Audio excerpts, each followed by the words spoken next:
Alrighty, guys, welcome back to another episode of Every Gay Sex. We are on episode 2, season 3, and you're listening to Stel here. Yes. Hey guys, it's Sarah. And we're going to really just jump in because we have a really special guest with us today. My friend Janelle is here. Hello, Janelle. Hello. And this is a very exciting episode. We are diving into religion and sexuality. And I brought Janelle here. We met each other volunteering at the Pride Society in town.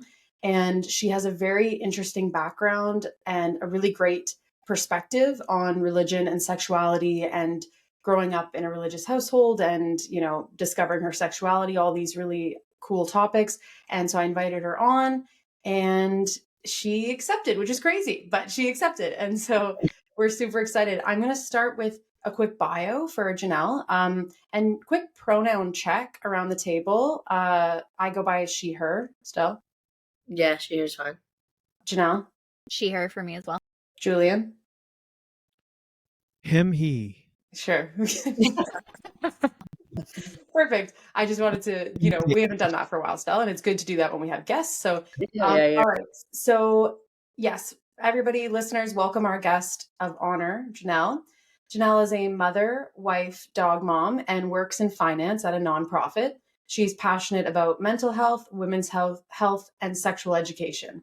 So we have her here today to give us her perspective on her relationship between religion and sexuality and all the intricacies of that. So before we get into her side of things, just to set the table, Stel and Julien and I will give a little bit of background on where we're coming from, religion, and how we grew up, kind of thing.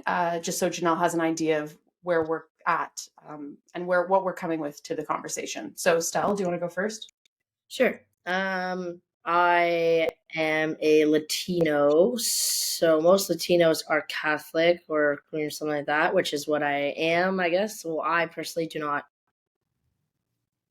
identify as Catholic. I identify as I don't know. I don't really know what I believe in. I believe that there's a higher power, really, out there, and I'm not really sure. I'm open. I'm open to learning about things, but I was raised very Catholic. So my family is very Latino and Hispanic, and we're very Catholic.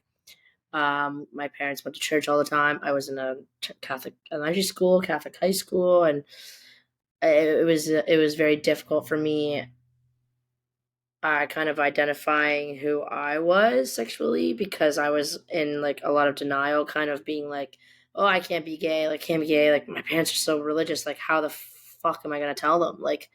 This is going to ruin everything. And eventually my parents handled it pretty well. And, eventually, and now they're great. They're not super religious anymore. They still are very Catholic, but they don't go to church as much anymore. Maybe just the random Christmas one when I'll go with my mom because I know she likes that. But otherwise, yeah, it was very difficult to come out knowing my parents' religion. Mm-hmm. But yeah. How about you, Sarah?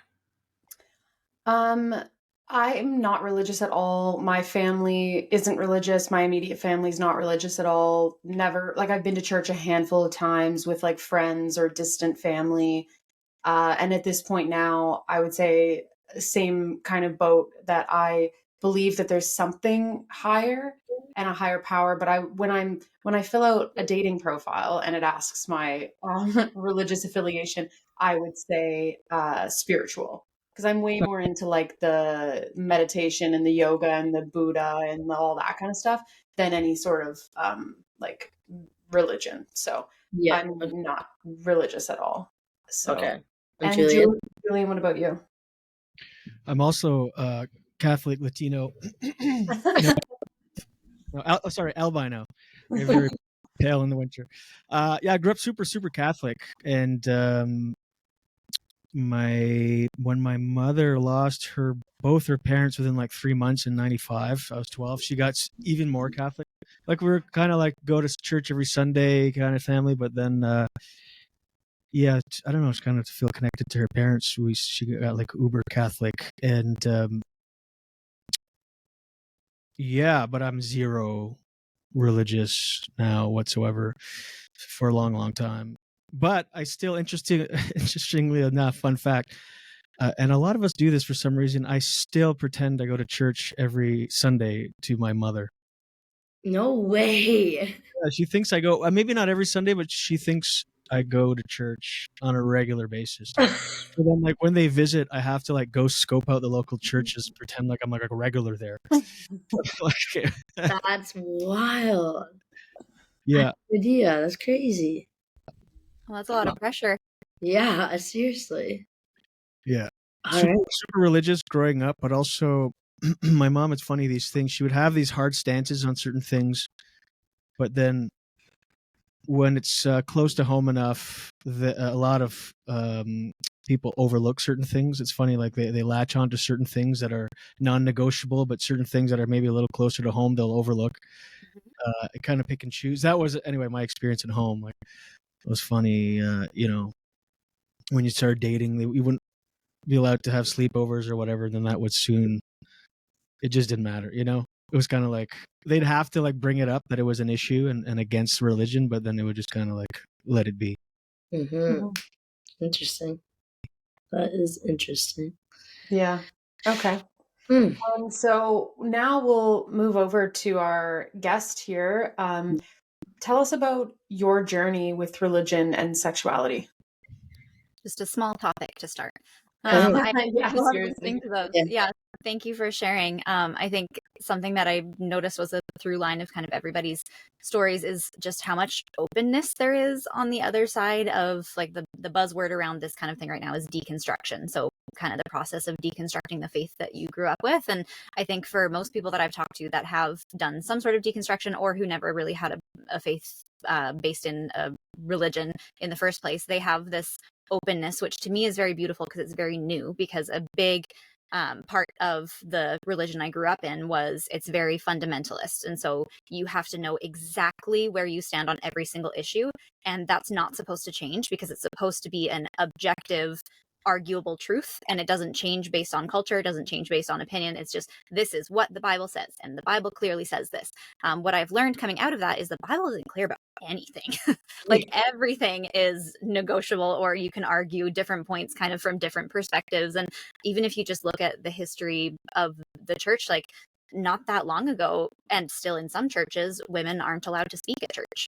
Not that long before that, people of color weren't allowed to speak at church. And still now, people that are queer are usually not allowed to speak at church. So there's all these things where people like to say, like, oh, the Bible's very clear about, but it does change over time. And there are things that have changed, but they don't really teach you that. They don't really teach you a whole lot about church history or things like that. Anyways, I'm jumping kind of way ahead of what your question was, but yeah, I guess for me, I grew up, I will start by giving the caveat that I am no trained expert in any of this. I'm just sharing kind of what my experience was. And I've dived into this for quite a few years for the selfish reason of I want to heal these areas in myself, and have kind of come into a lot of beautiful communities along the way who are trying to do the same thing. So that's where my information comes from. It might not resonate for you or for listeners, and that's totally okay. Take what serves you and leave what doesn't. So yeah, that's my caveat to start this out with. I also wanted to say that I still have a lot of people in my life who are part of these communities and who are loving, wonderful people. I still have a really good relationship with my family, despite the fact that we are on very different sides of political spectrums and where we land on a lot of religious stuff. So yeah, just basically want to kind of start with that. Again, openness.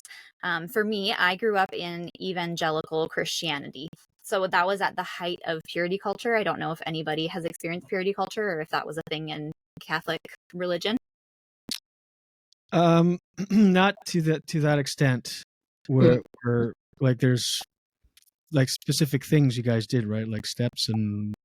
Well, basically, purity culture was kind of this yeah, I don't even know what the right word for it is, but it was like really big in the 90s and the early 2000s, and it was very integrated into youth groups. So for me, I went to church on Sundays, and my family was like a normal level of religious, but I love a good rule, love a good roadmap for how to be a perfect person. So I was like, I am going to throw my entire being into following this list of rules. So for me, I went to a Christian school. I spent all of my free time at youth group, either volunteering with younger kids or participating in activities for older kids. Eventually, I was a youth leader. I was a youth leader for probably 11 years in some capacity. I finished Christian high school that I had attended from kindergarten to grade 12, and I went on to do a missions program and did that for a year. So I was like fully integrated into all of this. So purity culture. Oh yeah, real deep, which I'll come back to this later, but this is part of what really bothers me when people say, oh yeah, those people that walk away from their faith or who deconstructed, they must have never believed in the first place. Like I believed so hard. It was my entire personality. And so I think it just became like so many people I've talked to, it's because they believed so hard that they end up realizing I can't be here anymore. I can't do this anymore. This doesn't fit with the values that we were taught.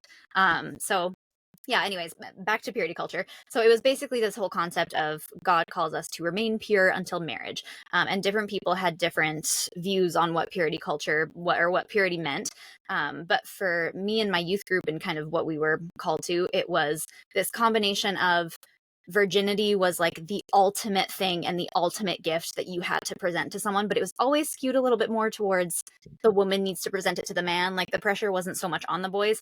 And then that was tied into centering everything around the male gaze and also acting like males had no control over themselves or their actions, which is also present in non-religious culture and contributes to rape culture and all that sort of stuff. But yeah, we were basically taught like every time summer would roll around, we would all get pulled into a room with some 40-something-year-old well-intending woman who didn't realize she was perpetuating this misogyny, but would come and talk to us and be like, your shorts have to be this long, your tank tops have to be 4 fingers wide, no cleavage, no whatever. When you go to the beach, there has to be a t-shirt over your bathing suit because God forbid a man sees your shoulder or your stomach. But it was all around this topic of like, they can't control themselves. So it's your job to keep their eyes off of you. Because if they are lusting, that's your fault, basically. So it was very much... I'm going to pause there for a sec. Julien, you have a sister. So what has any of this been similar? Like when you were being raised, was it like heavily weighted on your sister being, covered up, but you didn't have that pressure? Yeah, I get. Well, no, because my sisters were pretty fast and loose. I love that for them. That's no, awesome. but they. It's funny. We grew up religious, but kind of rebelled quite a bit. I mean, we went to church as kids and teens on Sundays, but it kind of ended there. My parents took it to a whole other level. We go through phases. I remember actually where we had to do the like once a month we'd say a family rosary, which was always uncomfortable and would cause so many fights. But so I didn't really see that kind of side of religion where it's all put on the women and I not so much on the guys. I really looked up to my sister. I have 4 sisters, and so by the way, I have a question about this. Have you ever been part of a virginity is cool chant or like an abstinence is great chant or something like that? Thankfully, I've seen videos online of like throwback to like that period you were saying, and you see like all these kids like chanting like. Yeah, so thankfully, all of the communities I was in were already Christian, so I didn't have to do that, Right. but I would have at that age. So I am just thankful that social media wasn't as much of a thing. But like, I was that person who, if I was talking to a friend and they were like, I just don't know what to do, my best friend had sex with her boyfriend, I'd be like, I'll call her and talk to her about the statistics on why you shouldn't have sex before you're married and all of this stuff. And I was like so passionate about this. I was that person who would be like, this is my cause. I need to tell people to fight against this. And yeah, so I was into it too. I was like, when I was young, I was really into it. Yeah. Like young, like up until, I don't know, 12, 13 maybe. Into being a virgin? No, just religion. Oh, yeah. I really believed it. Just to Janelle's point earlier about you had to have at one point really believed it to deconstruct or whatever. I was really into it. I mean, I remember being terrified of like. Anyway, go ahead. Sorry, I don't want to derail too much. No, that's okay. No, I love hearing your stories too. Feel free to continue. Well, So this is the kind of religious my mom was. She went to an event at the Moncton Coliseum, which is like 6,000 seat arena, and it was these 4 women from Medjugorje that would have visions of the Virgin Mary, and like so that was the whole thing. Like they would just be on this stage, these 4 sisters, this room with 6,000 people, and then these sisters would just drop to their knees and it'd be like, "Oh, she's here," and they wouldn't say anything. It was just you could hear a pin drop. And now, growing up and being like a comic and in show business, I'm like, what a scam! I'm so jealous. I have to work on my craft nonstop and get rejected. They just have their whole act is just dropping their knees in silence. And at the time, I believed it. And my mom paid to go watch this thing and cried and got her a rosary blessed by the Virgin Mary herself. And but this caused a weird reaction for me. It made me absolutely terrified of the Virgin Mary. I was like, at night I'd be in bed and like I'd keep my head under the covers because I just fear that I open my eyes and she'd be like right standing at the. Because my mom was obsessed with these apparitions of the Virgin Mary and these pictures and this toast with the burnt, like it was just all these miracles in the world. Like that kind of side of it is wild when you deconstruct and look back on it. You go, unbelievable! I can't believe how people are really into it, like deep, wholeheartedly. Yeah. I have a question, and this is because I'm not religious, and I think I've always kind of said this, and I know a lot of people probably wouldn't agree, but do people cling to religion when they need something to believe in? Like, you know what I mean? When they need, like Julien, you mentioned your grandparents passed, right? And that pushed your mother to be more religious. Like, is it kind of like, well, fuck, this is so terrible. I need to believe that there's an afterlife, or I need to believe that there's a heaven, because where the fuck are my parents going to go? Like, so I cling to and clinging to something, to have something to believe in, clinging isn't a great word. It's not very flattering, but to belong to a community. Yeah. Yeah. I was going to say, I think it's both of those things. I think the one thing is that like we as humans, we have evolved to want to be in group, right? Like that's how we used to survive. And so we have that part in us that wants to be welcomed and seen and in the group that is the community for us. And so I think in our culture nowadays, community isn't super present anymore, and it's hard to find like your people. And church offers you a great way to do that. Like that's one thing I still miss about the church, is you just have people of different ages all around you who are kind of like mentoring each other and helping each other and supporting each other in hard times. And that's a really beautiful thing. Unfortunately, I think there's the bad outweighed the good, at least for me. But yeah, I think a lot of it is looking for that belonging. And I also think it does give you a lot of answers. Like it's really scary to leave, because even for me, like I have this whole new existential anxiety around death that I never had. And even just processing grief, like I lost both of my grandparents also in a very short time. During COVID, they both died like a week between each other. And that was like a couple years post the start of my deconstruction, and it made it so much harder, because instead of being able to almost like sort of bypass the grief, not that you're totally bypassing it, it's still really sad, but in like the, oh, I'm gonna see them again, like this is okay, this is temporary, I'm sad for now, but it's okay. You actually have to be like, I don't know 100% what happens after we die.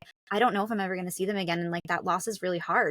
And so I think it does, like, you step out of that really solid foundation of, this gives me all the answers I'm looking for. If I just do what they say and believe what they say, I know the answers to everything. And which, like, part of that is also part of the, I don't know if hubris is the right word, or like naivety, or I don't know, of the church, where it's like, no, we've figured out all the answers, like all of those other denominations before us, all of those other religions before us. And that's something, I don't know what that's like in growing up in a Catholic environment, but that's something that's also pretty specific, I think, to fundamentalism and evangelicalism, is they're like, okay, no, like even out of all the Christian faiths, like they don't view Catholics as having the correct kind of faith. It's not like, okay, we believe this and they believe this different thing. It's like, oh no, they pray to saints, which is demonic, so they're not going to heaven.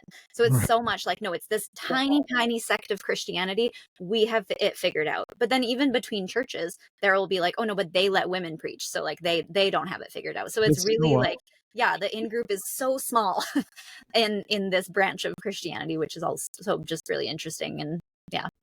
And I will say, like, in my old age, I'm zero religious, but I've, if ever I'm homesick or whatever, missing my parents, I've gone to church around here, around Ottawa, and they all smell the same, no matter where you are. It's the very familiar feeling, the dark, I don't know. There's like, but it has nothing to do with the religion itself. That's more nostalgia of my childhood and maybe growing up and just that source of comfort, because none of it's not actual like the gospels or anything that's bringing me comfort. It's just literally the smell of the wood. Yeah. That's something we didn't even have, is that I feel like Catholic churches actually have a lot of beautiful traditions and beautiful buildings and music and like all that sort of stuff. We didn't even have that part. Right. Yeah, I went to it is, you can kind of see how they gained control over people and how they did it. If you've ever been to any great churches, like architecturally, if you've ever been to Quebec at Saint-Anne-de-Beaupré, it's a huge basilica. Have you ever been there? It's a Catholic thing, but over 1 million people visit it every year, of all religions and non-religious people, because it's just an architectural marvel. And I went a few months back. I was doing shows in the area and I pulled in and it was open. And it's this huge building and it makes no sense. You can't even conceive how they would build it. And that's how, like, earlier on, you start to believe in, there's got to be like a higher power or something that helped. Like, this isn't possibly, it's inhumane, like the size of it and just the details and everything. So I like kind of architecture and all that. But again, I'm derailing. Sorry, go ahead. No, that's okay. I was also going to touch on something that you said, which I don't know that this was the intent of Virgin Mary being scary, but I think fear is another way that they kind of use to keep you in. There is that fear of, if I step out of this, I'm losing my whole foundation. And then also just the fear of hell and the fear of demons and the fear of like all of these other things that make it really scary, especially as a kid, to ever question anything, because you think that, if I step out of this, like I'm literally going to burn forever in hell. So it doesn't give you much room and never to ever question. see anybody again. Yeah, exactly. And then also, like, in line with that is the pressure. And like, I talk to so many people that come out of this specific sect of Christianity that have like really deep anxiety problems, myself included. And I think back to being a child and feeling like, I need to convert all my friends, otherwise they're all going to go to hell. So then, like, sitting there crying and praying for these people I barely know because I know that they're not a Christian, or like when I hear that someone's died, even if it was a famous person or I never had met them and they're not a Christian, I would like weep as a child because I was like, now they're going to go to hell. I didn't get to save them. And it's like so much pressure to put on children. Yeah. It's like that song, only the good, no, what is it? Only the good die young, which has been falsely reported as meaning like religious people don't live this life because they hope for and ready for a better life. So they miss out on so many things in this life. So it's like only the good die young. Turns out that's not at all the meaning, but that there is truth there when you think about that. It's so true. Like my mother, and I love her. She's the best. She would do anything for anybody, but she's all of her whole life is really just getting ready to go to heaven. Like, it's just and it's just wild as an existence. Like, and she fully believes it, but it's like, okay, let's say there's not, because it's all like in case and acting certain ways and doing certain things, and then it's like you're missing out or depriving yourself of certain life experiences just for this afterlife. That what is that? I mean, it's wild when you think about it. It is wild. If you really believe that this is the only kick in the can that we get, then holy shit, a lot of religious people are not living. Yeah. Which is, really sad. And I think along with that too, it makes me think of like a lot of people claim that without their Christian morals, they would be nothing, and they don't understand how people like have morals outside of that. And I'm like, I feel like it's a little bit the opposite. Like, if you need the fear of hell so that you don't murder people, I feel like we don't really line up morally. Like, I think, there's, the way that they view it. And then same thing as that of like, if you view your life as being kind of the in-between, like this sort of purgatory of like, well, we're all living so that we can go to heaven one day. And like what we do here matters because it affects what happens after life or death. But like, this isn't our only life. Like, we get that eternally. I feel like that makes you, like you said, kind of miss out on the fact that we do only have life. Like that's what we have. We have to live it to the fullest and be who we want to be. And Well, yeah, because there are some negative consequences. Like some family members don't talk to each other over religion because of you know, disagreements on core beliefs and so on. So it's like that. Those are the examples I mean. I mean, if you lead a good life of service and you're religious and you have faith and that's what you live, I'm not saying you're not living your life. And by living your life, I don't mean like go and just on a debaucherous run and who cares.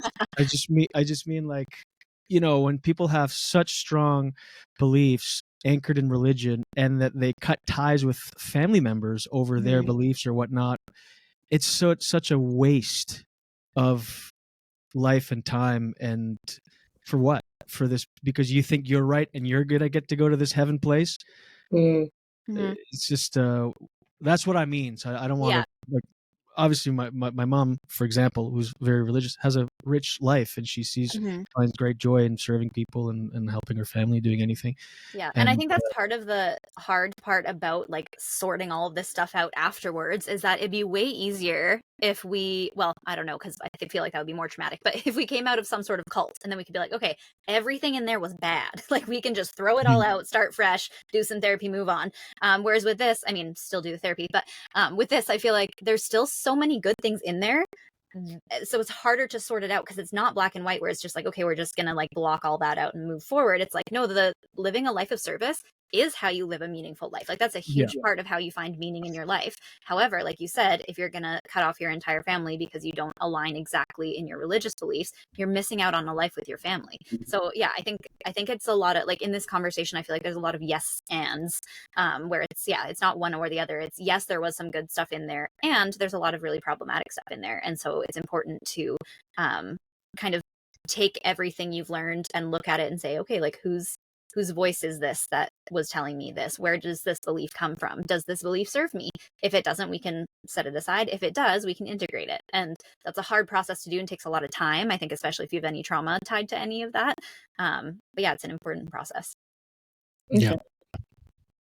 So where do you stand then? Like so I guess you're saying that before you're all this and then now what would you consider yourself? Yeah, that's a good question. And I think, like I kind of touched on at the beginning, I think the beautiful part of this journey is that I don't know for sure, but I'm okay with that. Because ever since I was a kid, like we would do projects in school where it's like, write out and sign your entire worldview. And so you'd like go through all these subtopics and like, what do I believe about this? And you'd sign it and that would be your worldview. Whereas right now, I'm like, I think this is where I land on a lot of this stuff.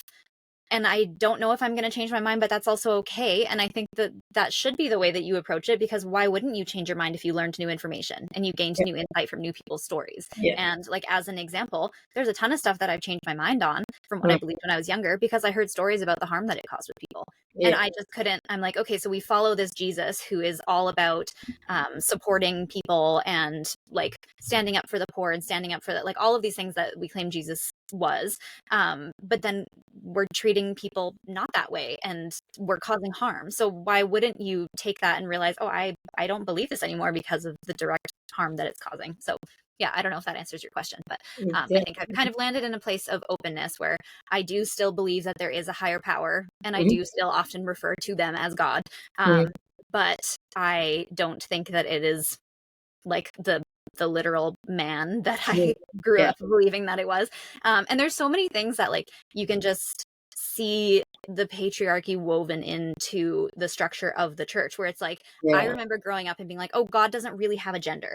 And so we just call him he. Why?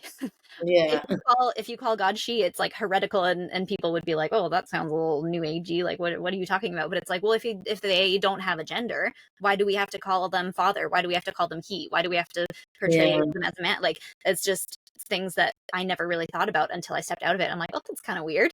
And it's just interesting how like Catholics would believe God has a giant swinging hammer. Sorry, go ahead.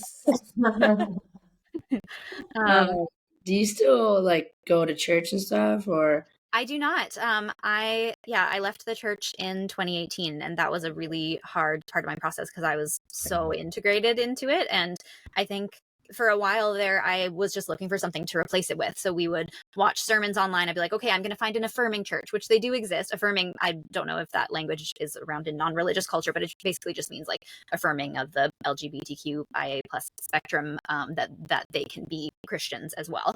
So I was like, okay, I'll find an affirming church who is passionate about anti-racism and decolonization and all of these things, and listen to their sermons online. And then I still would sometimes feel myself being like, okay, but this still doesn't really resonate with me. And so I think I'm not closed off to it in future if I find one that has all of those things that's in town, which I don't think exists. But I think there's so much that I still have to work through, because even like I have the opposite experience as you, Julien. Like if I walk into a church, whether it be for like my niece being in a Christmas pageant and she asked me to come, or like someone getting baptized or something that someone wants me to be at, I will go into the church. And as soon as I hear the music and I see the chair set up and I see the things, my whole body goes, nope. And I just I don't want to be there, because I just feel like, nope, there's harm being done to people. There was harm done to me. I don't feel comfortable here. And so I think there's still parts of me that like that truth lives in my body, and I need to work that out before I can go back into those spaces. So. Yeah. Okay. Interesting.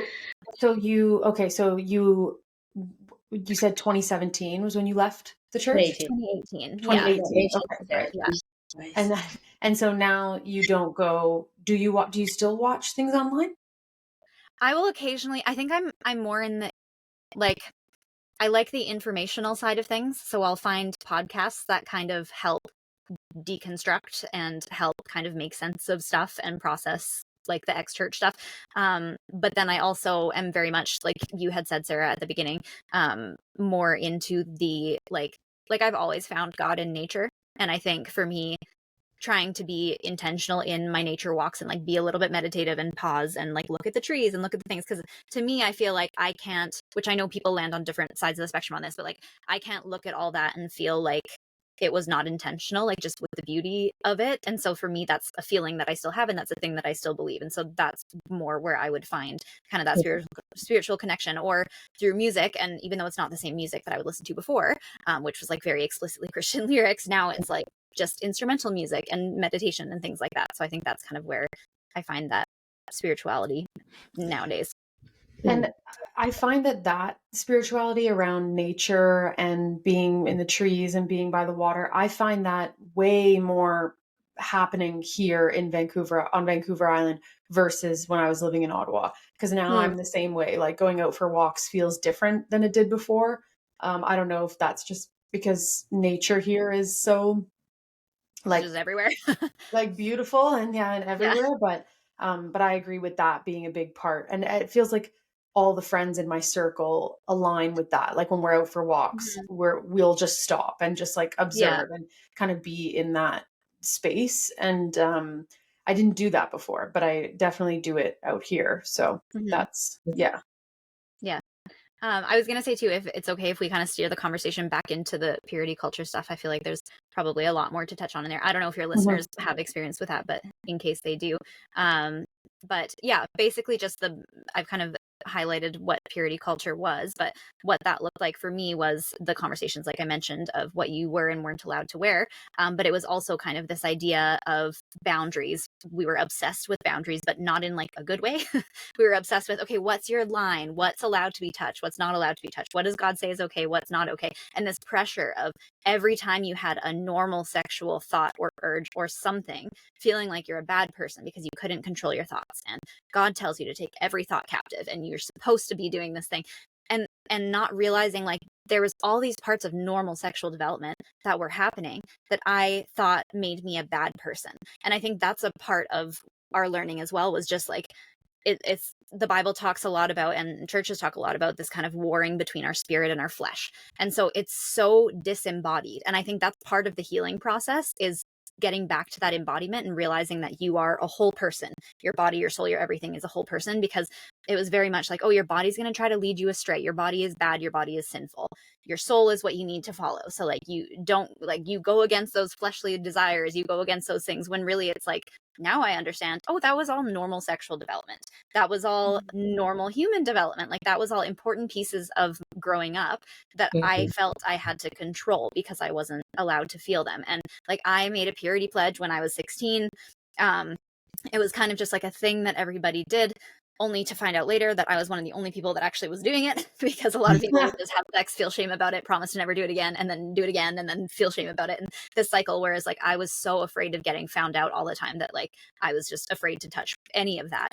I didn't date until after high school, because we were taught like when you kiss a boy, which it's always framed as when you kiss a boy, you are kissing someone else's husband unless they're your husband. And like that, like it was this weird, like this, Whoa. yeah. And almost this, like as an example, so they used a lot of metaphors in youth groups. So one of them was they would take a rose and they would pass it around. They'd be like, okay, everyone take a petal from the rose. And then it would end up having no petals. And they'd be like, this is what happens when you give a piece of your body away to so many people. And no one wants to marry an ugly stem, is a phrase that a youth pastor actually said to me.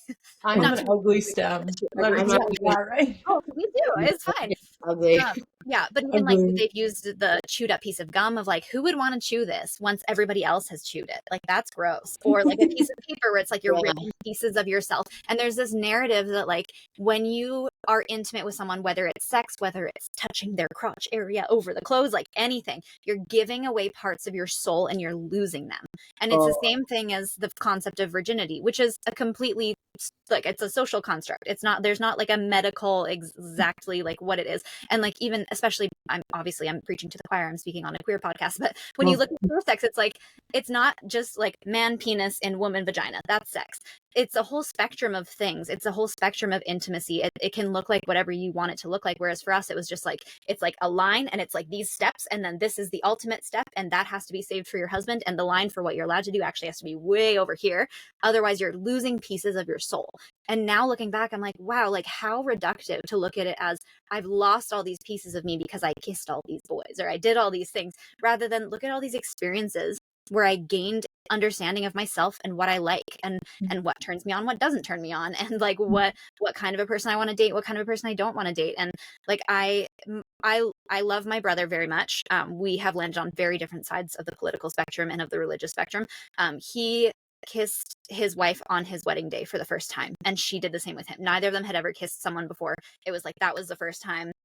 And I'm like, I love that for them, because that worked for them. They've been married a long time. They have lots of adorable children. Love that worked for them. But that was kind of the example I grew up with in my house. So it was like when I would kiss my boyfriend, I'd be like, I'm such a shitty person because I got turned on, and it's like, no, that's so normal. These are experiences that are normal. And I wish that someone was there to tell me like, hey, it's okay. And like sometimes there were experiences because I was a teenager with a not fully developed prefrontal cortex where I would do some stuff with a guy that maybe wasn't the best idea to do some stuff with. And when I say do stuff, I mean like kiss, and he touched my butt. But like, yeah, I know, crazy. But like I would just go into an absolute shame spiral for weeks after, of like, I'm gonna have to sit down with my husband one day and explain this to him. How am I gonna justify this? Like so much pressure for an 18-year-old who just wanted to kiss a boy. Like, yeah, it's there's just so much shame. Like it's all just shame. The entire like the way that they approach sexuality, the way that they talk about morality in the frame of sexuality, it's all just shame based. And so, control people, right? Shame helps control women's sexuality. Yeah. And on one of our episodes before, Julien, you had said that you had said that when you masturbate, that it can be very fast because you grew up feeling the shame. So, okay, the topic I want to touch on here is masturbation in regards to purity culture and religion and all that. And if masturbating, I'm assuming, is picking petals off your rose as well. But Julien, you mentioned when you were growing up that it was shameful. And so you'd do it really quickly and get it over with. And then you'd feel gross after because you did it. Oh, yeah. Yes. Fast and Shameful, the Catholic way. That's the name of my next comedy album, Fast and Shameful. Yeah, that's how they say there's a lot of premature ejaculation among men, is for that reason. Because you're conditioned yourself to beat off so quick and shamefully and quiet and without getting caught growing up. I mean, I think there's part of that. I mean, you don't want to be beating off in the living room when your family's watching a movie, but at the same time, I don't know, not so much shame associated with it. I don't know, but and I don't know where that comes from, because it was never taught to me that it was a shameful thing. It was just inherently shameful. Like I've never been taught about in general, though, I feel like it feels bad. Like I get it. Like I remember being in my bedroom and flicking the bean and being like, Yeah. Yeah. But I think that starts even in like That's an interesting technique. because I feel like even if you were never taught that it was shameful, if you weren't taught that it wasn't shameful, you probably absorbed some teaching that it was shameful. Because I even like I have a toddler and like he's recently discovered his penis and that's great for him. And like we talk about like, oh, we be gentle with it and stuff. But like I remember as a kid, like if I was ever just like, oh, like I'm just exploring, I don't know what I'm doing or anything, or like touching it, it's like, oh no, don't do that. And like they push your hand away.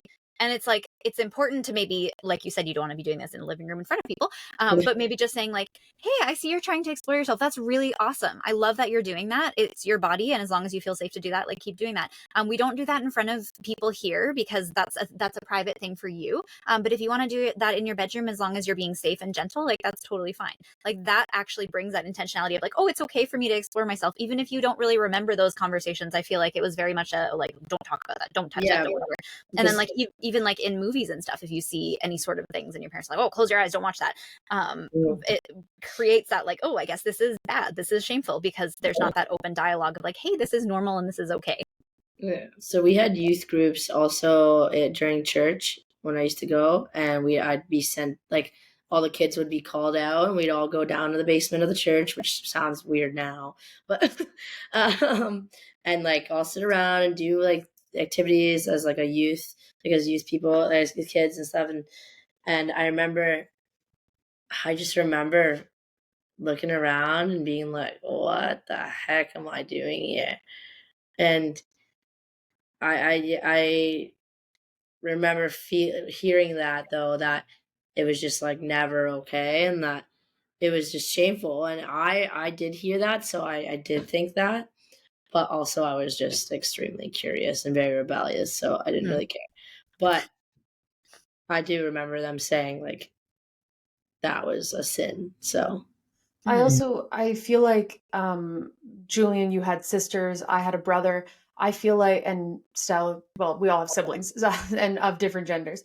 I feel like the idea of boys masturbating way more normal. Like you'd hear about that at school, you'd hear about that on TV or whatever, but women touching themselves, now that was like, even for someone like me in a non-religious household, like my parents aren't sex positive at all, so we didn't talk about that. But even just in the media and society, I think boys being boys, like Janelle, you said, boys not being able to control themselves, because even in a public school, our shorts had to be a certain length and our tank tops had to be a certain whatever. So I get that, and it was based around boys being boys, like boys masturbating or whatever they were doing. But for women, that was not talked about. Like for sure. I don't think I heard about masturbating in women until I was like, I don't know. Stel, what would you like? I was at least like 13. yeah, I think I remember. I think I told you though I was a pretty early Bean boy. flicker. Bean flicker. Yeah. I remember at first feeling like weird about it, but then I just dove in deep. I went in deep when I was a kid. Oh, I, you leaned into it. I didn't even lean. I just dove right in. I fucking dove in head first, and like I figured some shit out. You put in your 10,000 hours. Well, You are a certifiable expert. honestly, at this point, yeah, I reached that.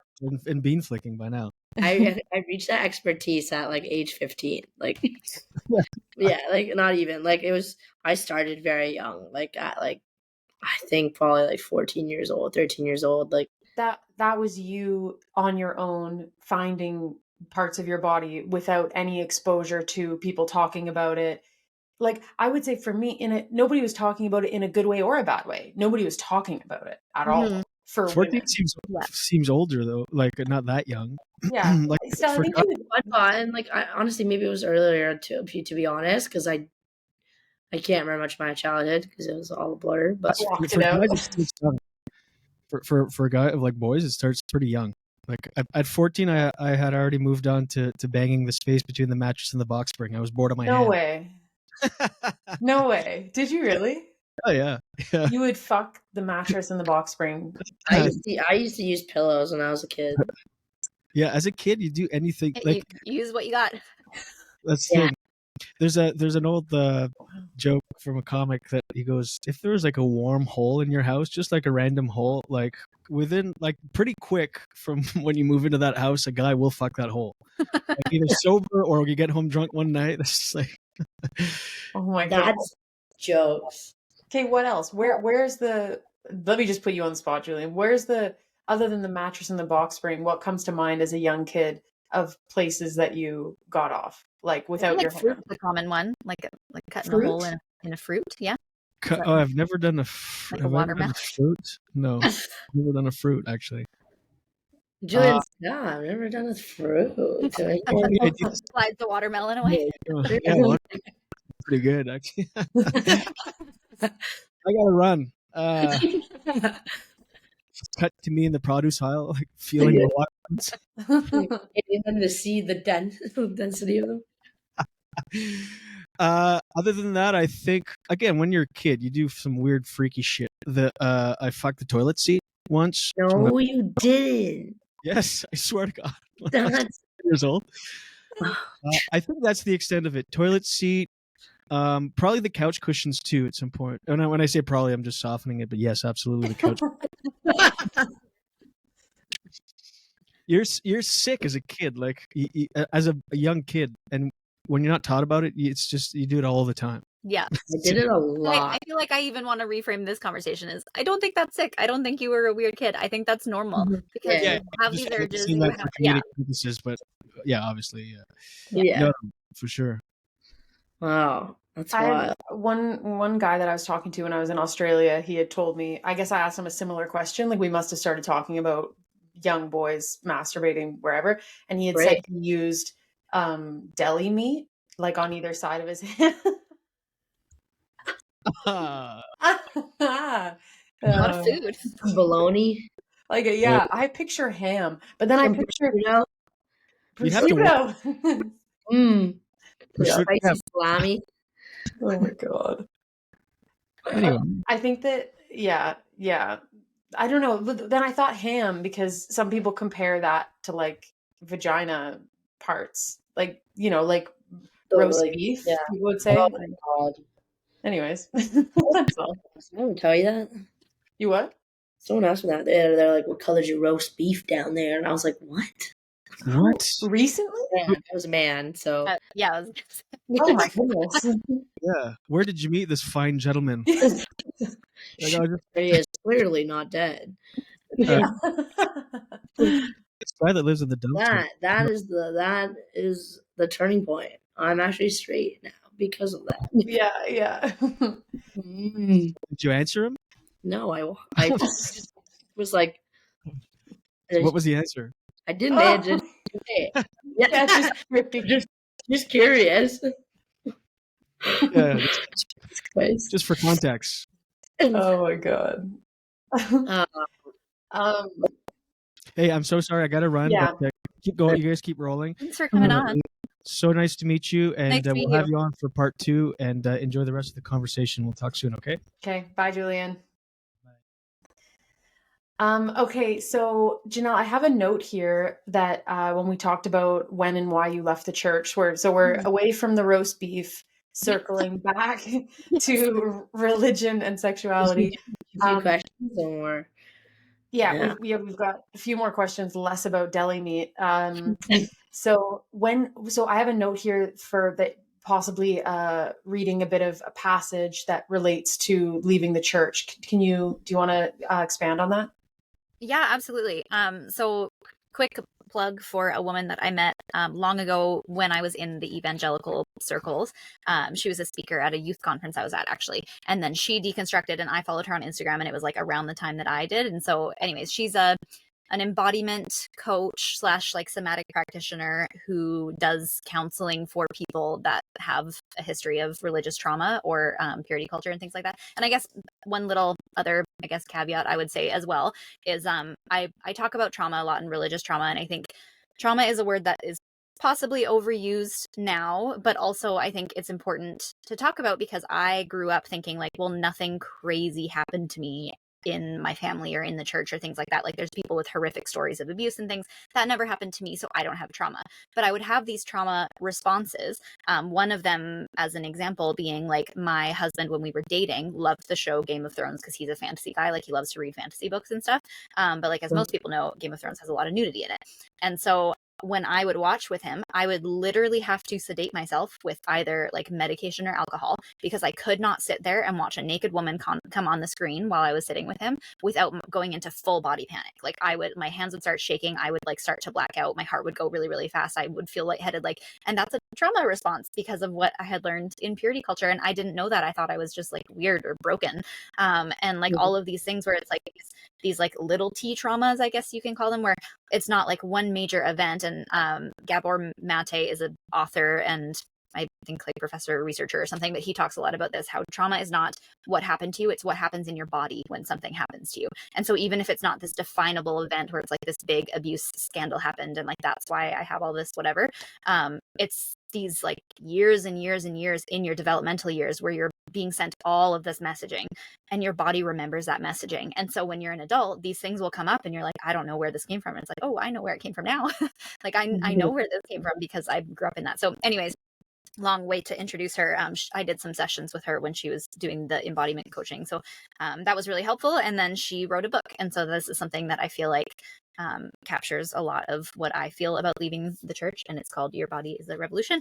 And it's like a page and a half long. So bear with me as I read it. But yeah, I re-listened to it the other day and it really captured kind of why I decided to leave the church. So actually, I also don't know if I said her name. Her name is Tara Tang. Yeah. So I witnessed the ways that the church failed us through its allegiance to Trump and the radicalization of white supremacist subcultures connected to the religious right. I listened to Christian leaders promoting xenophobic rhetoric to build a wall with the intent of keeping others out rather than welcoming the refugee and the foreigner in, as we hear the scriptures say again and again.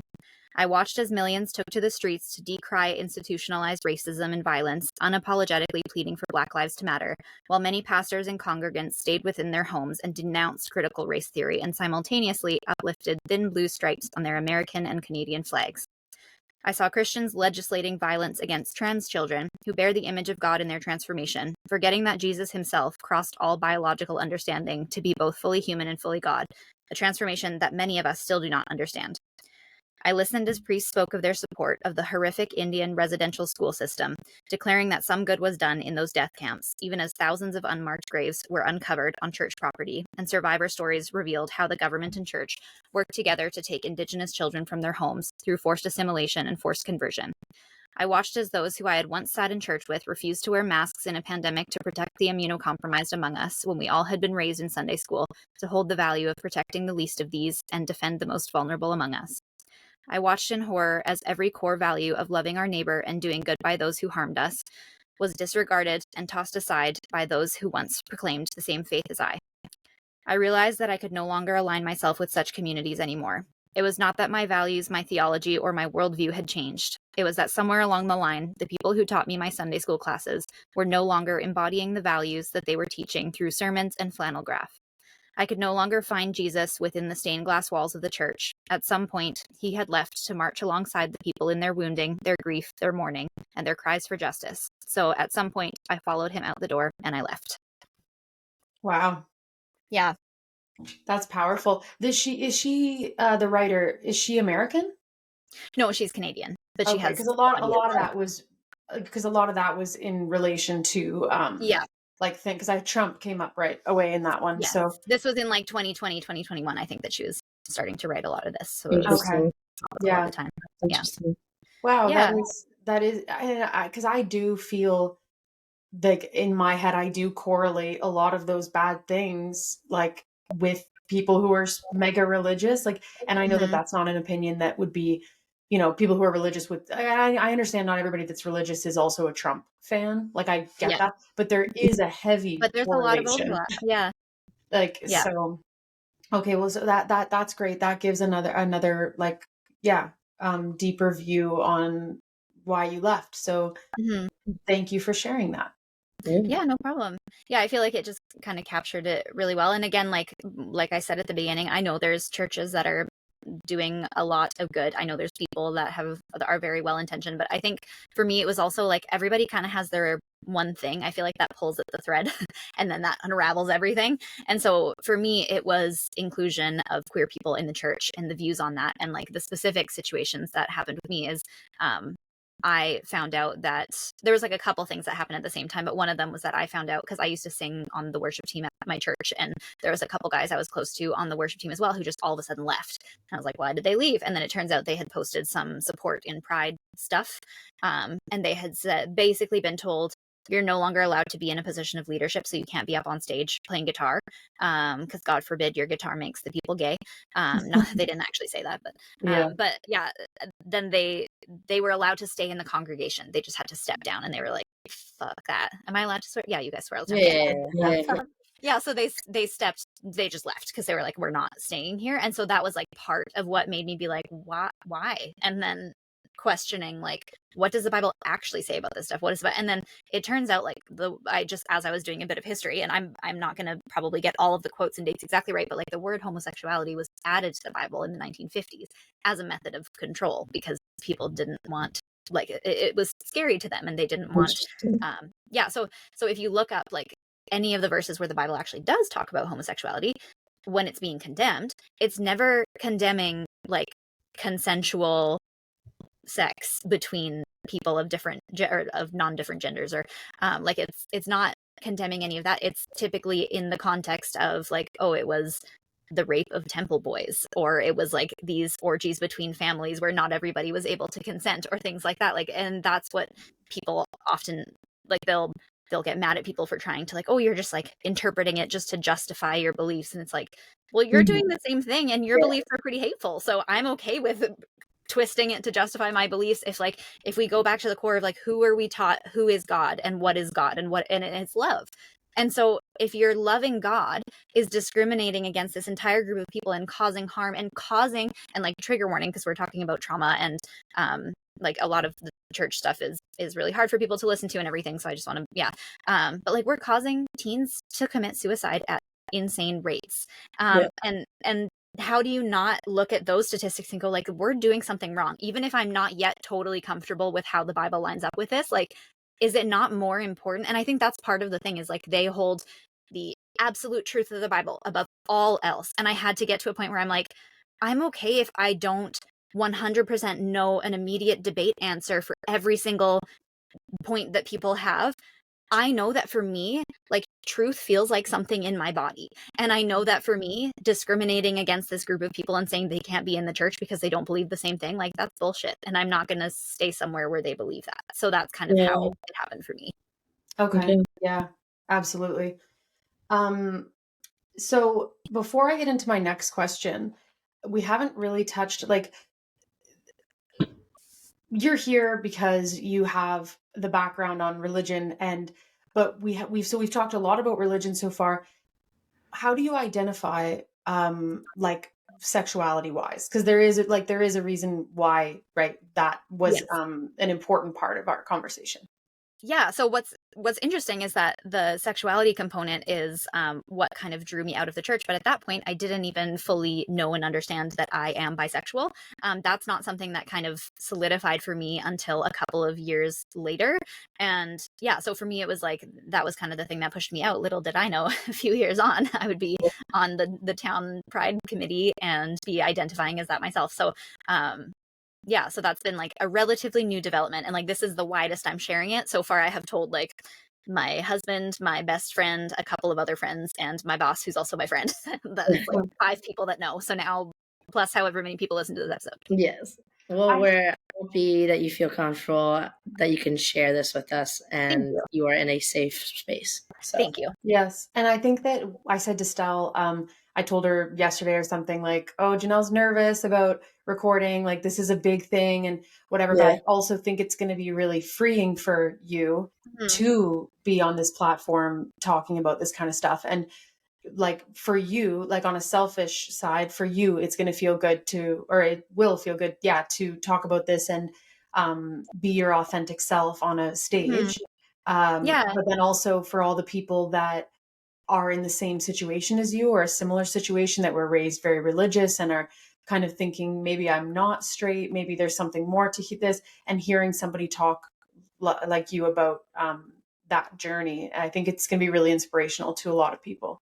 Oh, thank you. And I appreciate you saying this is a safe space. I feel that, like, I don't feel nervous anymore. I think for me, it was just like that feeling of like, oh my gosh, I'm about to go on a podcast and talk about this. Like, I've not talked about this to a lot of people, but yeah, it's very healing for me to be able to talk about all of this stuff, because I feel like I think as humans, we're always trying to find meaning in the things that we go through. And so for me, I'm like, if all of the stuff like the years of therapy that I have had to have to undo all of these things from all of my years being so deeply ingrained in the church, like if I can kind of condense that and give people a little bit of that, even if they don't have access to that same help, I think that makes it worth it. Totally. And so, okay, so you identify as bisexual, but you're not and you are married to a man, and you have a man, heterosexual relationship. And you have how old is your son? What's his name? Is it? He's 18 months. His name is Grayson. Grayson. Okay. We always just say your son. We don't normally use his name. My toddler. Yeah. So, okay. So my next question is, why is it important to recognize your sexuality now, even though you're in this comfortable heterosexual marriage? Like, why is it important for you at this point? Because you and I have talked, so I'll share with the viewers. Janelle and I take our dogs for walks very often, and so we've had some of these conversations. But not you and your husband don't plan to open the marriage or leave the marriage or explore too much of the side of you that might be with women, and you've never been with women before. So why is it important for you and for others in your situation to express your sexuality at this point? That's such a good question. Yeah, I feel like there's so many things I want to say and so many overlapping things that are true at once. I think, like you said, we're at the point where for now, I don't know what will happen in the future, but for now, the two of us are comfortable with it being a monogamous relationship, and we are not planning on opening our marriage at all. So some people, I think, might ask that question of like, well, why even bother talking about the fact that you're bisexual? Like, it doesn't change anything for your relationship. But I think sexuality is so much more than just like who you're in a physical relationship with. Like, I think for me, it was kind of like reclaiming a part of me that carried so much shame. And there was like so much of my childhood where I just had all this shame around these feelings, thinking I was not normal, thinking I was broken, thinking and like Stel, you shared a bit too about like that process of being like, something's different about me, but it doesn't fit with what I learned and what my parents think is okay. So I need to like push that down or like pretend it's not there. So I think a lot of it was just like reclaiming those parts of myself, like for those younger versions of myself. And I know we talked outside of the podcast a little bit about IFS, which is internal family systems, which we can talk about later if you want to. You can expand on that. Explain IFS. Yeah, so we're going all sorts of directions here, and I can go back to your original question afterwards. But yeah, IFS is internal family systems. It actually is nothing to do with your like immediate family. It's to do with basically the parts that are in yourself. So it's a modality of therapy, but also just kind of a way of viewing yourself, where you have like your core self, and then you have all these kind of different versions of yourself. And I won't go too deep into it. You can Google it if you want. It will explain it better than I can. But it's basically also known as parts work. So it's the work of kind of going inside and realizing that there are kind of these exiled parts where like the version of you when you were younger is still in there, and they need to know that they're seen and safe and loved.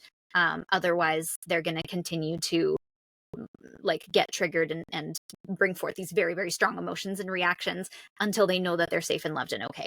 And so it's this work of like actually going into those parts and being like, hey, like I see you, you're safe here.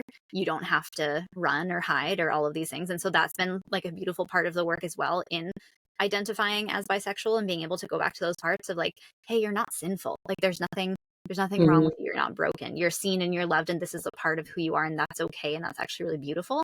So that was a big part of it. And I think so much of it was just like I wanted to explore that because I wanted to, again, like make some meaning of a lot of the things that happened in my life, but also just like remove some of the shame around it, and even just like talking to my husband about it rather than keeping it this thing that was like this secret thing that no one can ever find out.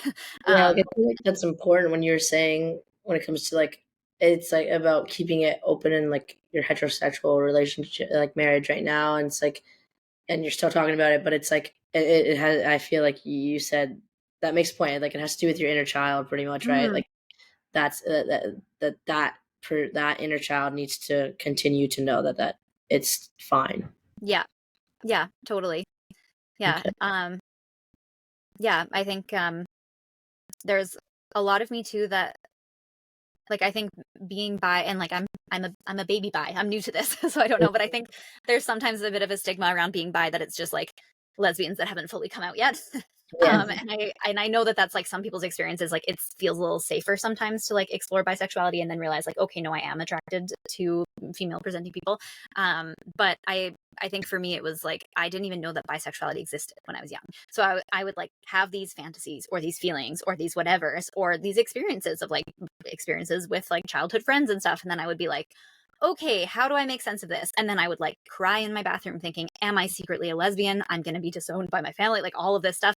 And then being like, no, but I still get turned on when I talk to boys. And so like, it must not be a Yeah. thing.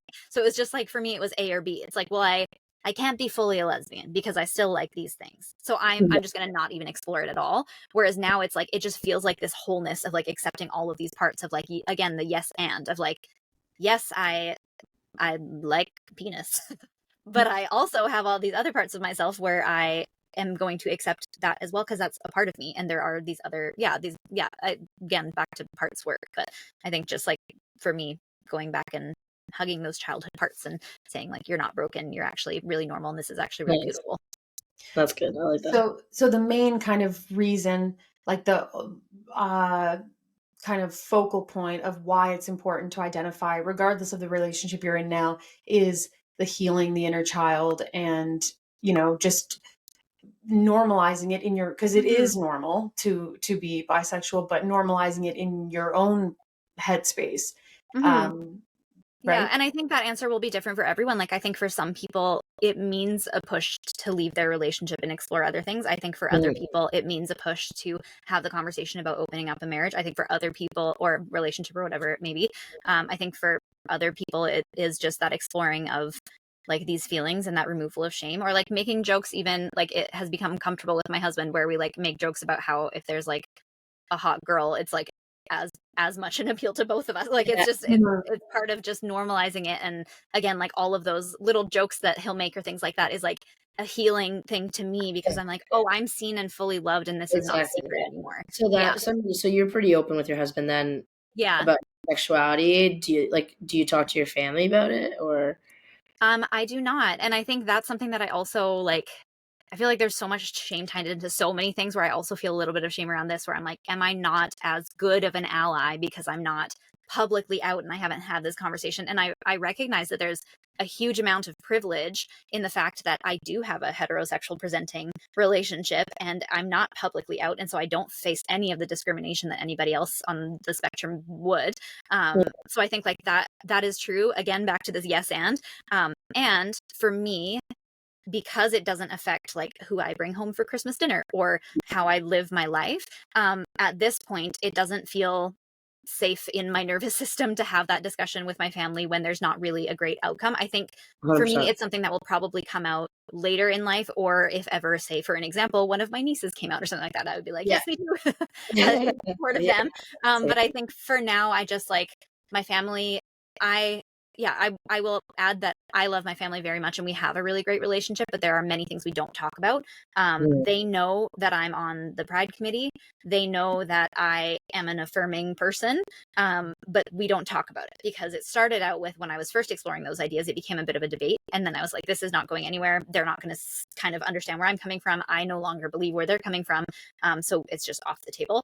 So I think that's kind of where we've landed. And for me, this falls into that category. And I like my mom and I have had a lot of really good discussions around purity culture and like what actually impacted me growing up and all of these things.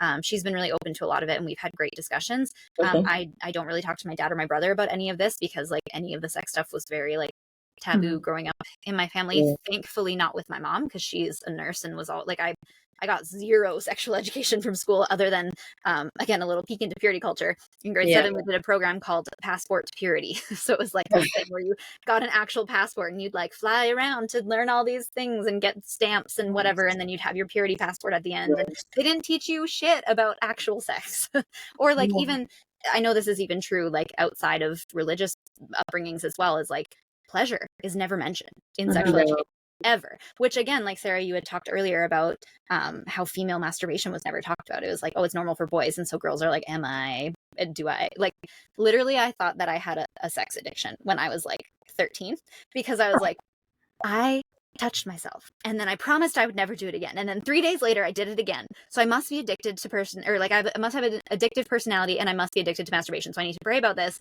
because I can't do this anymore. And it's like, no, that's so normal. It's so normal. And I think like, yeah, I'm going off on my rant here now, but pleasure is not talked about at all in any of the sexual education. It's surrounded by like, these are the parts of the vagina, the vulva, whatever. You might label the clit at one point, maybe not, depending on your school. But they never talk about like consent. They never talk about boundaries, unless it's like how to keep yourself pure till marriage. They never talk about pleasure or like, yeah, I think that's just a huge part that's missing. But I've now gone on a total tangent of sex education. But yeah, I don't talk to my parents about my sexuality, to answer your question. Okay.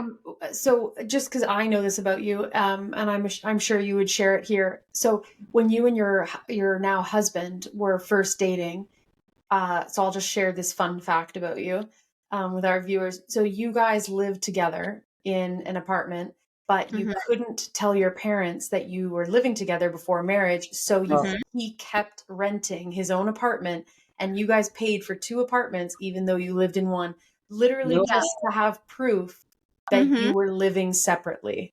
And that's how like nosy the community is. And I say that with like laughter and love, but it's also like, people think it's their business how you decide to set your boundaries in your sexuality, which is so bizarre to me now. Like now looking back and being like, why were these adults concerned about these teenagers' choices? Like that's weird and gross. Anyways, like I told, again, like kind of different relationship with my mom and the rest of my family. I told my mom after a couple months of it, just because I wanted to be open with her. I did not tell my dad. I still have not talked to my brother and my sister-in-law. I haven't talked to like a lot of the friends that I had at that time. They don't know. And like now at this point, I'm not going to hide it anymore. We've been married for 5 years. It's like, it seems a bit ridiculous to still be like, oh no, at your house. But yeah, we did. Like from the time that we dated, like he was basically living with me, but he had like a couple drawers at my house, but he had basically a storage locker with his bed and his other stuff. But we literally like shared a dog together. And I continued to hold on to this thing of like, oh no, like he has his own house, he goes and sleeps there, whatever. Just because I was so terrified of being found out and being seen as someone who was bad, because I wanted to live with my serious boyfriend at the time. And yeah, it was like that again, like that's that shame where like I would have these reactions whenever someone would like ask me a question about it. I would get this like full body like panic feeling, because again, like it wasn't really authentic to what truth was for me, but I felt like I couldn't be honest because I'd get in trouble or I'd like whatever, not realizing that as an adult you're allowed to make your own choices but they don't make you feel that way, because you're like, no, in this community, if I'm a part of this community, it's like all this pressure. And I think some people maybe didn't have the same experience as me, but I think because I'm such a rule follower, I felt all of this pressure of like, people are looking up to me, young girls are looking up to me, and if they see that this is okay, they're going to use that as an excuse to make like mistakes, and then I'm going to be it was like all this pressure. And I wish I could go back to myself and just be like, it's okay to listen to the truth in your body and decide what's best for you. It's not up to you to model what someone else has told you is the correct way to live for the sake of other people. That's not how life works. So yeah, it was a big secret for many years. Right. And so, okay, so another question that we have here that's in relation. So you're very open with your husband about your sexuality. I love that you guys are able to like joke about, you know, like you being a human, like that's great. So how has your sexuality journey affected the relationship with your husband? And then tying into that, you mentioned to me when we were on a walk the other day, the term sexual ethic, which I'd actually never heard before. So, because I think those two are tied, right? Like how it's affected your current relationship and what is a sexual ethic. So you can just go into that. Sorry, so guys. it's Can you hear all those I horns? can hear the horns. Yeah. going on outside. It's because it's like all the. Oh, wait a second. All right, so I thought it was for the war, but it's actually fuck Trudeau ones. Oh, Oh, we're branching lovely. out. Guess we're back here again. All Yeah. right, fun. Just Ottawa Right. things. But anyways, Fun, Janelle, fun. go ahead.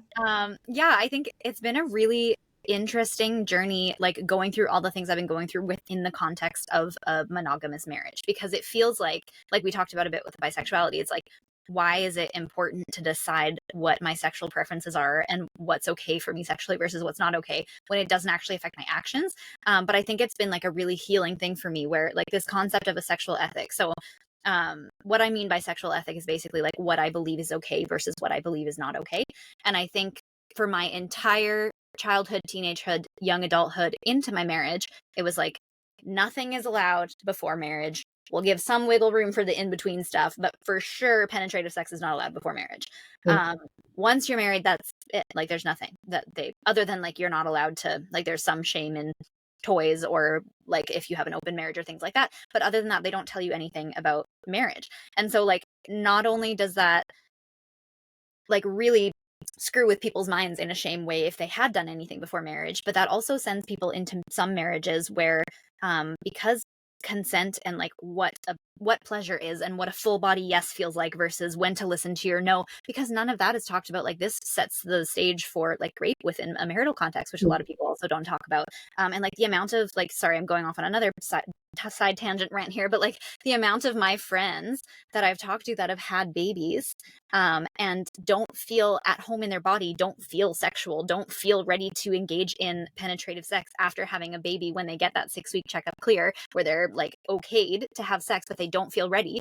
And they've told me, oh, I just hold my breath and I just like let it happen. Why are you doing that? Why are you because we're taught you owe it to your husband. You owe it to your husband to keep his eyes on you. And if you're not regularly servicing your husband, he's probably going to go looking elsewhere because men have needs. Servicing. Yeah. So it's like, oh, just like hold your breath and just like take one for the team or just whatever. It's like, no, like, why would I betray my body and what I know to be true for me? And like, and side note, why wouldn't he want to only engage in sex with me if I am a full body yes? And like that's something that we had to go through in our marriage as well, or like pre-marriage. But like when we first started having sex, I felt I still had all that in my head. So I was like, I just have to be ready all the time. I just have to be good with this all the time. And like part of it was that I did want to all the time because it was a very new thing for me. I was like, this is great. But sometimes like a position would hurt and I would literally go like this and just like let it happen. And then if he ever noticed, he's like, why are you doing that? Like, stop. Let's stop. Like, let's pull everything like back and start again, or like stop entirely, because like this isn't fun for me if you're not having fun. Not only if you're like not in pain, but like if you're not having fun, I don't want to do this. And me being like, I don't understand. This does not compute. So I think like there's so much where that pleasure missing from the conversation is something that I've had to learn, like within the context of marriage, of like, oh, I'm allowed, not only am I like allowed and empowered to say no, but I'm also allowed and empowered to be like, this position's not working for me. Let's switch things up. This is better. Or touch me like this, not like this. Because for so long I was like viewing it as a performance, and not that the sex was ever bad, but it was just like I would betray my own body's, like I could hear what I wanted and what my body was saying, or when my body was saying no, but I was like, no, we're just going to do this because it's what we're supposed to do.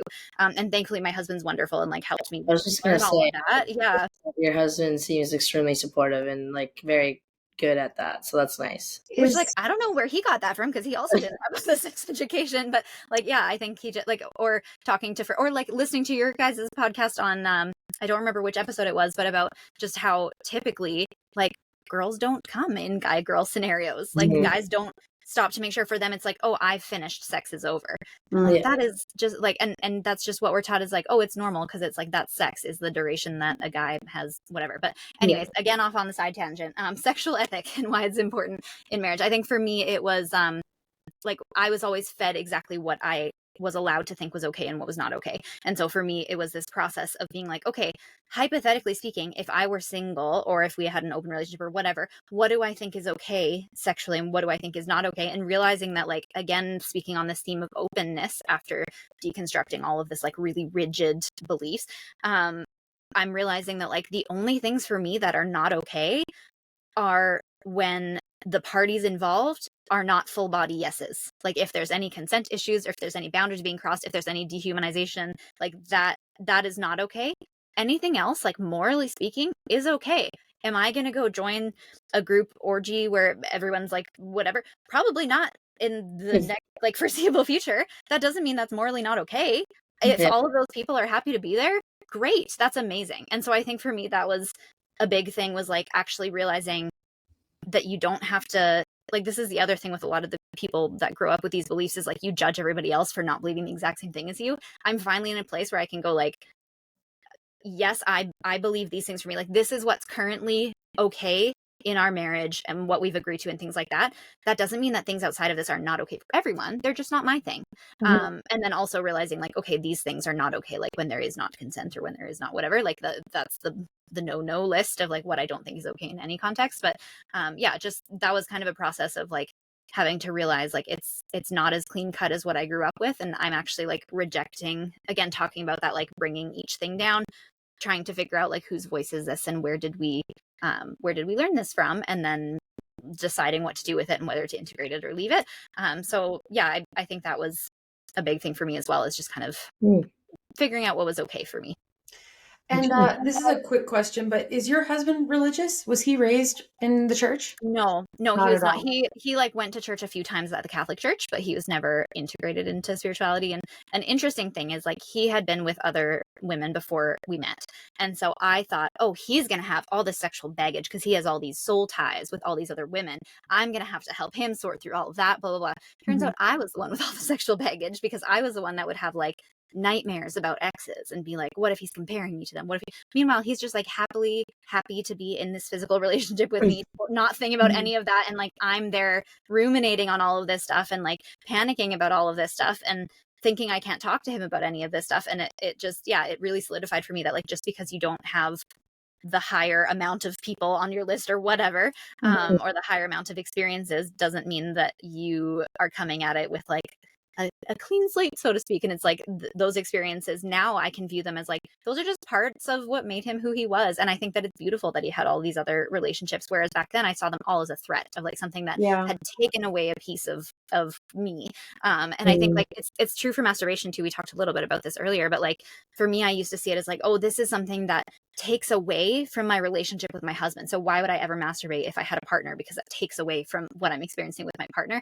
As if you have an infinite or a finite amount of orgasms you can have in a lifetime, and you're like, oh, I've stolen another one from my person. It's like, no, that's not how it works. Sometimes life's busy. Sometimes you're bored. Sometimes you're horny. Sometimes you just want to because it's faster and easier. Like it's sometimes you just can. And like that's also like that was another thing as part of the sexual ethic, is I'm like, oh, it's actually okay for us to have a sexuality that is not one. Like it's okay for us and normal for us to both have our own sexuality, our own fantasies, our own desires, our own stuff. And we share that sometimes and sometimes we don't. And that's okay. Like that's part of our relationship. And so it's just been like a really freeing, open conversation with all of this stuff. I really, really like a phrase you've used a few times that I haven't heard until you said it, maybe to me on our walks or maybe today, but the full body yes. Yeah, I like that a I've lot. never heard that before, and I just love that. And I'm thinking of experiences that I had, for sure with men, like in high school and stuff, or even college. I don't know if any of those were full body yes sexual experiences, Never. Yeah, For right? me. Like, That's what and I'm thinking about too. Like I'm like, oh my god, I've never heard this phrase, and I'm like, most of the time it's like I have a hard time with sex in general. So like, even though I do things, I do have sex with people, like, and it's never like in a bad way. But the first time is usually not entirely a full body yes. yeah, For me, just because I have such a hard time with sex and like it's a personal problem that I'm working through, but it's more of like a body problem that I'm working through. But that's totally why fair. it's never Yeah. a full body yes. So Yeah. it's like, but but it feels we right. all know when you say full body yes, I can feel what that feels like in my body. Like I know, I don't even need to think about it. I know what it feels like to be a full Yeah. body yes. Yeah. Yeah. And I think I will add the extra layer of, I think it's also to, again, I feel like a broken record, but again, with the yes and, it's important to remember that all of these things can be true at once. I think there is an element for me, and I know for a lot of people, where I think they call it responsive desire. And so like sometimes I'm an immediate no because I'm like, okay, I'm in my head. I need to do the laundry. I need to do this. And then he like grabs me, is like, let's have an afternoon quickie or whatever. And I'm like, we can't because we have blah, blah, blah. And then sometimes I actually have to go just like kiss him for 30 seconds. If you still don't want to after 30 seconds, we can say no, which again is like, if you're in a relationship where you feel empowered to say no, even after things have gotten going, like that's an important piece of that. But if you still want to say no, then it's a no. If it's a full body yes at that point, then keep going. So like sometimes there is a part of me where I find it hard to get into my body. I'm often just in my head. And so for me, I need to just like, okay, participate for like 30 seconds to a minute and then reassess. And most of the time I'm like, okay, no, this is good. But sometimes it is a situation of like, oh, I don't feel cozy in my body, or I don't. And like we've talked a little bit about mental health, not a ton, but like I have anxiety and depression and like the mixture of it all. And I think sometimes like when I'm feeling rather down and I'm not in my body and I'm not feeling like that, I can just be honest about, this isn't a full body yes for me. Like I'm not feeling in my body enough to participate in this right now. And for that to be a safe landing of like, okay, like how can I show you love in other ways? Like, can we cuddle while we fall asleep? Can we do these other things? And so I think like a lot of it comes in like having that safety with someone. Like it's hard in first or second or third interactions with people to like have all these conversations because they're vulnerable and they're hard. But I think, yeah, it's like, it's important to know that some people have, like there's a book by, I think, Emily Nagoski that is, I don't remember what it's called now, but it talks about all the sexuality. I think it's called Come As You Are. But yeah, it talks about like these gas pedals and brake pedals, and about how people have different strengths of both. So the gas pedals, what gets you going and makes you excited. The brake pedals, like telling you what is stopping you, or telling you like, oh, maybe not right now. Not in a non-consensual way, but in a way of like, oh, we have other things to do. Like you're not going to get turned on because we're thinking of these other things or whatever. And like some people have stronger and weaker of both. And so for me, I have a strong gas pedal in that like I have a like decently high sex drive, I guess, comparatively, but I also have a really strong brake pedal. So if I have any anxieties or any worries or things, I'll like think about it and I'll be like, no, I can't. So I think there's like so many things that can be true at once. But yes, like going back to that concept of like, if you actually allow yourself the chance to get to know what that full body yes feels like for you, and trust your body to know the difference between like, okay, maybe I just need to give this a try, versus no, this is not the time for me, or like this is not what I want to do right now. I think you just get to know the difference between those things. Totally. Yes. I totally agree. No, I love that phrase. I'm going to use that now. I think that'll come up in future episodes. Like, and it's also it's kind of a nicer, not that we need to be delicate if we're not into it, but to say to our partner, especially in a comfortable relationship, like, oh, I'm so attracted to you, and I'm just like, I'm thinking about groceries and I'm thinking about laundry, and I'm just not a full body yes right now, but like, let's check in later today, like without being like, I'm not interested. Like, no. Like even the partners would really respect that. Like, because and also, sorry. I was gonna say, I remember with Jack, which would be a fake name, as you know, you've listened to, that, but he would say like, he's like, it doesn't feel as good for me either unless you're all the way in and enthusiastic. So doing it as a service, I hate that phrase, but doing it as a service or whatever to your partner is not helpful to either party, because then I'm just like doing it as a chore, which is the worst. And he can feel that in his body when I'm not fully in. Yeah. I totally agree. And also, what a great way to embody and show your partner as well, whoever they may be, that like they also are given the same opportunity to also be in the full body yes. And I think this is another thing I'll touch on really quickly, is that another thing with kind of how we grow up in purity culture is we're taught that men want sex all the time. And women want sex, sort of, but it's mostly for making babies and servicing husbands. Like pleasure is never talked about, as we've talked about. And so for me, like that was another really hard thing when we got into marriage, is like, even when I wasn't a full body yes, I'm like, okay, it's been 2 days since we've had sex. I better have sex, because I have to keep his eyes on me. Otherwise he's going to start looking elsewhere, because there's all this pressure.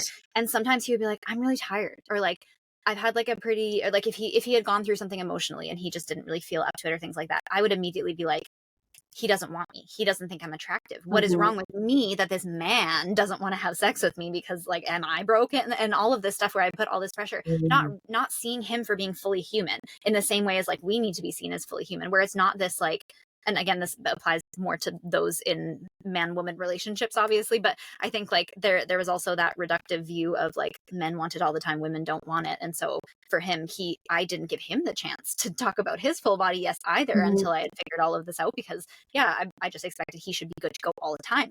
And it was something where like this was a process of like softening for my view of me and my view of him, which has made our sex life even better, because now we're both a full body yes. And that is a very different experience than when one of you is trying to go through the motions to appease the other person, because that's not like a fully present embodied experience. Yeah, totally agree. Yeah, no, I think it makes a huge difference in any relationship. Even a casual fling, it is only really good for everyone when everyone is fully present. Mhm. So Yes. so we're an hour and a half in. We are like, the conversation is rolling. I love it. I knew this episode would be so full. I have two more questions. So this kind of steers away from the sexuality part of it, but you and I have talked about this on walks, and I really loved what you said about it. So I wanted it to be shared here. What teachings are important to you when you're raising your son in the space of like we've talked a little bit about gender and sexuality and all that kind of stuff. So go ahead. I think it's again just been that process of like wading through the stuff from my childhood and picking out what was helpful and leaving what wasn't. I think there's some values that I learned in the church that I do want to instill. Like we've talked about being of service. Like I know that that's a value in other spaces as well, like AA and other places. Like that is how you find meaning in life, and that's something that I want to instill. But I think for him, like I want his worldview to be so much more open than mine was. And even in the language that we use of like, oh, you and your future wife one day, it's like, maybe it'll be a husband. Maybe it won't be a husband or a wife. Maybe they won't be with someone. Like all of these things, and like not putting these confinements on them when they're just tiny humans trying to figure out what being a human is. And I think kids naturally are so intuitive and so open, and we put all this shit on them that closes their mind as they grow up. And so I think for him, like it's little things like playing like what is considered girly music for him, or giving him a doll, which he loves so much because it makes this little laughing sound. He gets so excited when he gets to see it and things like that. And like, but also being okay with the fact that he really does love trucks and diggers and all these things that I'm like, oh guys, that's not my thing, but that's fine. But just like leaving it open for him to kind of like decide what his interests are, decide what his likes are, and not putting all of this stuff on him that I think our culture does without even realizing it when they're so young. And I think, like same with the religion stuff is like teaching him those values. And as he gets older, teaching him like what my experience was. And what I've had to realize too is like, that means that I also have to be okay if he sees my parents' religion and goes, oh, I want to be part of that.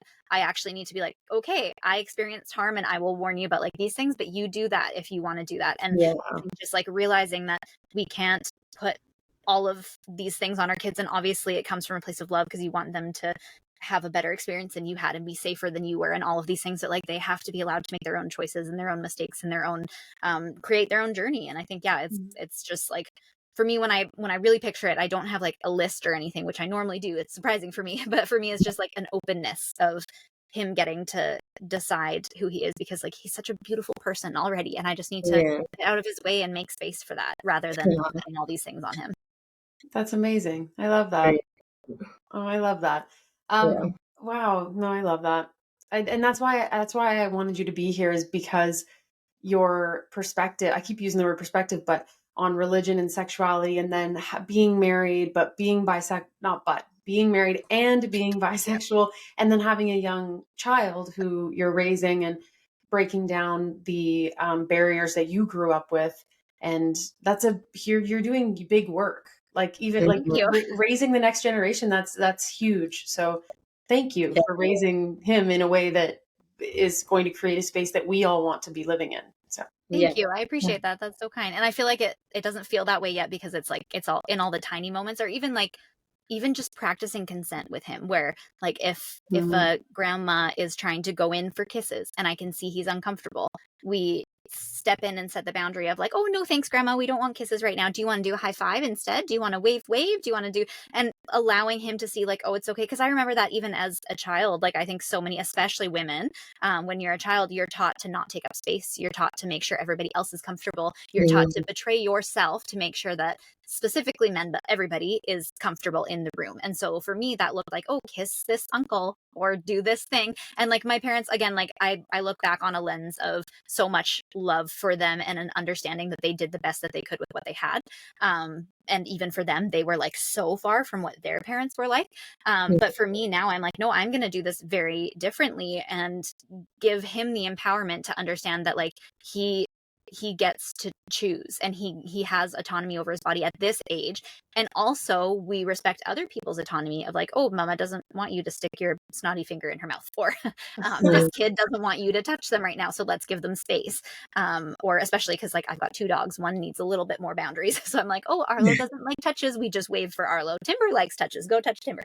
So I think just, modeling consent for him in every scenario so that he just grows up with it being something he doesn't have to be taught in high school. It's something that he just knows. Yeah. Wow. I love that. Okay. Thank you very much. That's a very like great answer. Thank you. Thank you. The last thing we have here, which we like to ask any guests that we have on, is please like share a final thought. Like we're an hour and 35 minutes in. We've said so much and we've shared like so much, and I'm so excited about this episode being released. It's going to be so important to a lot of people. When you like, just what would be your final thought that you want to leave with our listeners, especially around just breaking down religion and that kind of trauma and being open with your sexuality? Oh my gosh, I want to say so many things. I'll try to keep it a little bit quick. And I will also like give credit with the author that I had mentioned earlier. A lot of these are ideas that came from our coaching sessions. And so they're originally like things that she had told me as well. But I think the core of it is like, no matter what you've been told, your body is good. And truth feels like something in your body, and you can trust that truth. And so many institutions, whether it be churches or culture or whatever, they teach you to be embodied and to separate and to not trust your intuition and to not trust your body and not trust all of these things. And it's like, no, like you know what's right for you, and just like practice leaning into those full body yeses, and practice gathering the courage to say no when you know it's a no. And that doesn't have to just be in sexual context. That can also be like when you're talking to someone, they're like, oh, can you help with this thing? And you just know like you don't have the capacity for it. But being a people pleaser myself, I know oftentimes you're like, yes. But taking a pause and going, no, I really appreciate that you asked me, but no. And no is a full sentence. You don't have to explain. I feel like I've always been, oh, because of this and because of this. It's like, no, you like trust yourself, and you're let your yeses be yes and your no's be no. I think that's one thing. And also, if there's anybody who is at the stage that I was at back in 2018, where that thread kind of started getting pulled, just know like it's so scary because it feels like everything's going to come tumbling down around you. And sometimes certain things do, like sometimes you lose some community, sometimes you lose the safety of the worldview that you had, especially if someone in your life dies, and what do you do with that and all of this stuff. And there's just so many more questions than answers, but I promise it's so beautiful on the other side of it. Like find your people, find your community, and remember to trust yourself, again, at the core of it, of like lead where, or go where your body's leading, because it'll be a beautiful journey. Nice. Wow, that is great. Inspiring. Yes, thank you so much. You. Wow, like this was a really fulfilling episode for all of us, and I hope that you're leaving this feeling, like you mentioned at one point that your bisexuality is something you've only shared with maybe like 5 or 6 people, and now it could be 500 or 600 depending on who listens. So I know there's going to be so many people that relate and find a lot of value in everything you've shared with us today. So thank you, including myself. I learned a lot in this session as well. So thank you so much for being here with us today. Thank you for listening to the podcast and sharing and being so open. It's sometimes hard. Like Stel and I do it every week, so we're used to, all of it. But we appreciate it.